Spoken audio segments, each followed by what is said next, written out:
eu tenho um problema. Toda vez que eu vou ao museu, eu saio querendo fazer uma viagem. Eu já vim para o MASP e saí querendo ir para a França, para a Holanda, para a Espanha. Às vezes vou atrás de uma luz que eu vi numa obra, às vezes é o contrário. Eu reconheço numa obra uma luz que eu já vi lá fora. E hoje a gente vai ao MASP.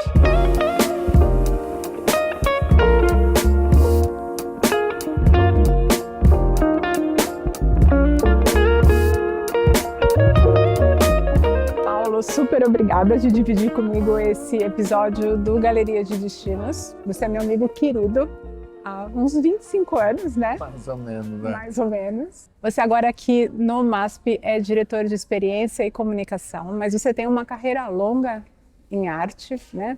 Se formou para ser diplomata, mas acabou fincando os dois pés firmes na arte.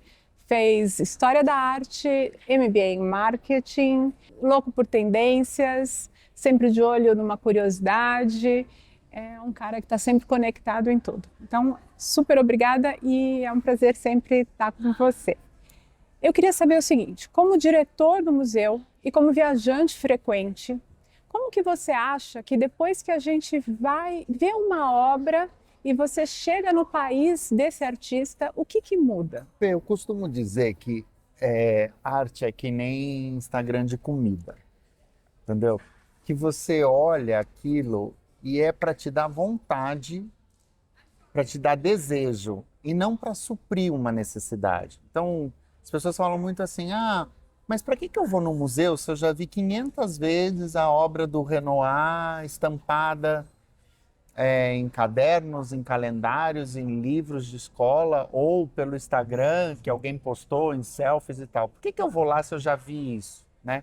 Tantas vezes. E aí é onde eu trago esse exemplo da comida, né? Quando alguém posta um hambúrguer, ele não vai resolver seu problema porque você viu o hambúrguer. Ao contrário, ele vai te dar desejo de ir lá naquela lanchonete e comer o hambúrguer. Então a arte também é um pouco isso, assim, esse excesso de imagens que a gente tem é para gerar mais desejo de você estar em contato com aquilo ao vivo e a cores, né? Eu achei perfeito essa sua ligação com o hambúrguer, né? Com o Instagram de comida. Porque todo mundo fala assim, nossa, mas você já viu tantas vezes, por que você trava na frente de uma obra? O que faz a gente travar, né? Eu acho que não precisa ter estudado arte para você chegar na frente de um quadro icônico e se encantar com aquilo, né? Quando você descobre a pincelada, né? A luz que aquilo tem de verdade. Eu acho que quando você vê pela primeira vez esses grandes mestres, tipo um Rembrandt, né? Que você vê aquela luz de foco e depois você chega em Amsterdã e você vê aquela semana cinza, né? Totalmente cinza, que a hora que sai uma luz, todo mundo sai correndo para a rua, você entende de onde veio aquela obra. Eu acho que é isso que é estar num museu, né? Você vai no museu, você vê a obra de fato e ela te dá vontade de querer ver aquela luz no lugar do pintor, né? Do artista, ou então o contrário. Você foi para esse lugar e quando você vê uma obra de alguém daquele lugar, você fala assim, nossa, eu vi isso, né? Você tem uma conexão. Eu acho que ir ao museu não precisa ser para quem curte arte, é para quem gosta de coisas boas, né? Para quem curte viajar, para quem curte ter uma conversa mais legal, você tem aumentar repertório, acho que é isso, né? Se a gente vai procurar alguma coisa, algum castelo, né? Então, por exemplo, vai para o Vale do Loire, vai ver onde o Leonardo da Vinci viveu nos últimos anos, carregando a Mona Lisa debaixo do braço, e daí você entende por que a Mona Lisa foi parar no Louvre, né? Porque ela devia estar na Itália. Então, eu acho muito interessante como a gente pode usar a arte para ter um motivo para viajar, né? Mas assim, é tão importante a gente se alimentar de arte e de cultura também no nosso dia a dia, né? Assim, o MASP tem 12 exposições por ano. Um acervo que é o maior e o melhor acervo de arte europeia do hemisfério sul. Exato, não é qualquer coisa, né? A gente tem 5 Van Goghs na coleção. Se você subir agora, você vai encontrar os 5 ali. E Degas tem um montão também. Degas, Renoir, Monet, Modigliani, Rembrandt. Tem os italianos Tem também, os italianos, os tem espanhóis, o né? Rafael Exato. Rafael no hemisfério sul. Isso é impensável, né?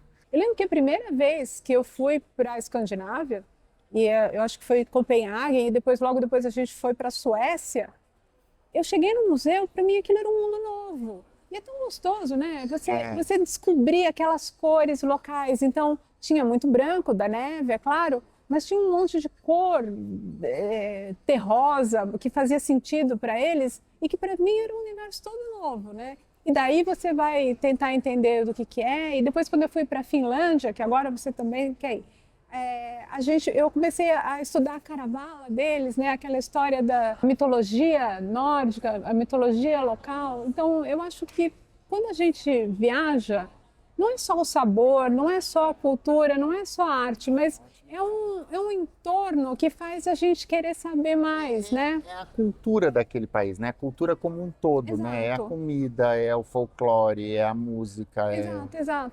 né? E a gente monta uns roteiros, você me ajuda muito nisso, com roteiros que tem, tem teatro, né? Tem arquitetura. Olha, eu acho assim que eu sou contra extremo. Você sabe que eu sou uma pessoa zero radical, né? Então essa coisa de, eu só vejo cartão postal. Isso não corre, porque pelo amor de Deus, né? Ou então você fica tão pouco tempo que só dá para ver o cartão postal. Você não tem um minuto para se perder e achar uma lojinha legal, um café gostoso, ver uma foto bacana. Ou então o contrário. Não faço nada que é turístico. Aí você vai parar nos lugares mais estranhos. Será que faz sentido? Tipo, meu pai conta uma história que é muito boa. Ele foi uma vez para Portugal e com aqueles, naquela época que você ia com aqueles grupos, 12 países É. em 10 dias, sabe? E aí diz que o ônibus passa em frente ao Mosteiro dos Jerônimos e fala assim, olha, aqui é o Mosteiro dos Jerônimos, mas nós não vamos entrar porque tem muita fila. Como assim, né? Né? Tipo, você vai a Lisboa e não vê o Mosteiro dos Jerônimos porque tem muita fila. Agora, isso também é uma questão, né, que eu acho que a gente podia, que me incomoda um pouco, assim, não sei se me incomoda também, mas acho que me incomoda a quantidade de pessoas nas Não, bom, cidades. aí é a questão de overturismo, né? Eu acho que muitas cidades, principalmente essas super, mega, hiper desejadas, tipo Madrid, Roma, Lisboa já entrou junto, Veneza. Veneza é uma loucura, né? Tem tanta gente que eu acho que tem que ser feito alguma coisa. Não sei se eu já te contei, eu cheguei numa microcidade na Áustria que era meu sonho de consumo, que é Hallstatt. É uma cidadezinha super pequenininha e que parece de conto de fadas. Eu sempre tentava ir no inverno, só que sempre nevava e a gente não tem prática de andar com corrente na roda, tal, a gente acabava desistindo. Uma vez a gente foi na primavera, eu falei, agora vamos. Abriram um túnel, a gente foi pelo túnel, tal. A hora que cheguei, céu azul, aquele lago, juro, eu falei assim, sabe assim, realização de uns... Rebelde Nossa, só descendo, faltando... cantando. Exato, eu já estava lá, né, cantando, eu quase entrando em alfa, assim, de repente, juro, Paulo, parecia filme de terror. Foi chegando um monte de ônibus, um monte de ônibus, um monte de ônibus. Eu lembro que eu tinha vontade, sabe quando você fica olhando e fala assim, não. Foi chegando. Desceu um mundo de gente dos Um ônibus, monte tipo de uns ônibus. 20 ônibus. As pessoas eram daqueles tours que a pessoa dorme no ônibus, desciam com a mala. Aquela cidadinha que mora, pouquinho, sei lá, 200, sei lá, 1000 pessoas, cidadezinha desse tamanho. Pessoal andando com mala. A gente ficou parado, olhando assim. E daí, de repente, tiraram um monte de foto e começaram a entrar no ônibus e foram embora. Eu falei, como assim? Né? Então, assim, esse movimento de massa que eu acho que E essa é uma está experiência que complicado. não é a experiência que a gente estava falando antes, né? É uma experiência muito rasa, uma experiência muito banal, né? É um check, é para Exato. dizer que foi postar nas redes sociais, mas assim, você não esteve naquele lugar, né? Diz que o MoMA tem um estudo que fala que a maioria das pessoas fica em frente a uma obra por 2 segundos. Gente, é nada. 1, 2. É o Acabou. é o tempo do...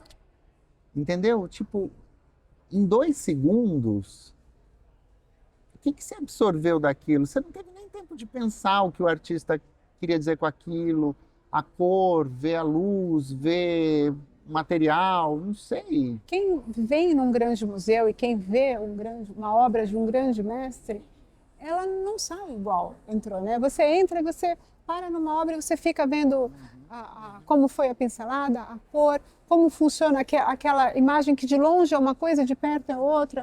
Né? Esse olhar do artista a gente não vê numa tela de computador, num livro, né? Não. É diferente, você está ao vivo. É a questão dos tamanhos, né? Assim, você... né? Às vezes você vê num livro, você fala assim, isso é tão pequeno ou tão grande, a hora que você chega você se surpreende. Né? Isso tudo faz parte, eu acho, dessa vivência de estar presencialmente nos museus, né? Então, o MASP foi fundado em 1947. Né? A primeira sede não era aqui.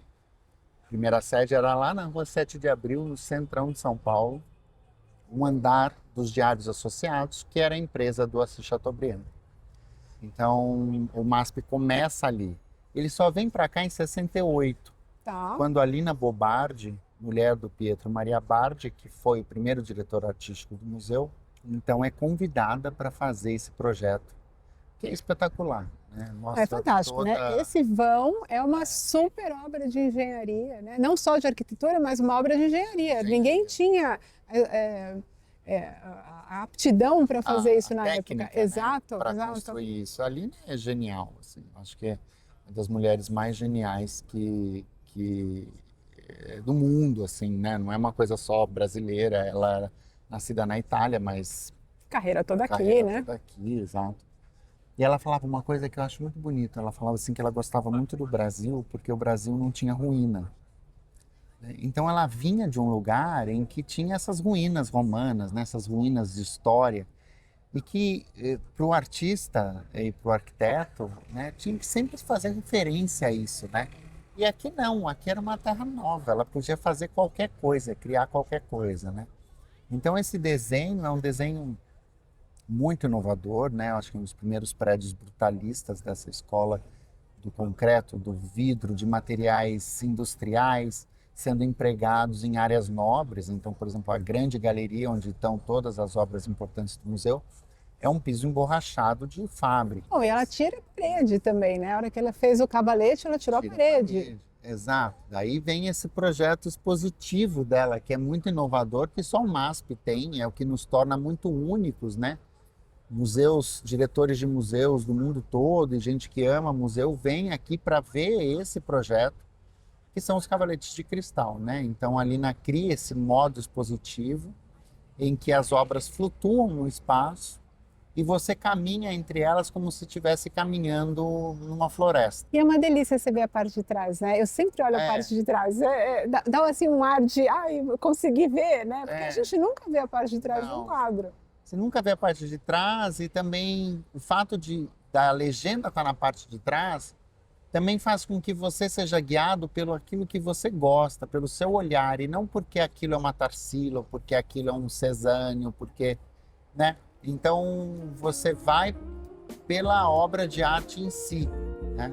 Existe uma forma de visitar um museu que é passar pelas obras. E existe aquela outra, que é quando a gente deixa as obras passar pela gente. A segunda forma, claro, é mais lenta.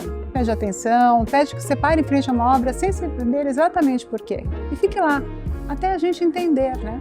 É exatamente assim que eu gosto de viajar. Não com aquele roteiro fixo, mas com uma curiosidade real, com disposição para ser surpreendida. E agora eu vou deixar uma dica super bacana. Seja amigo MASP. Com isso você tem benefícios como entrada sem fila, o ano inteiro.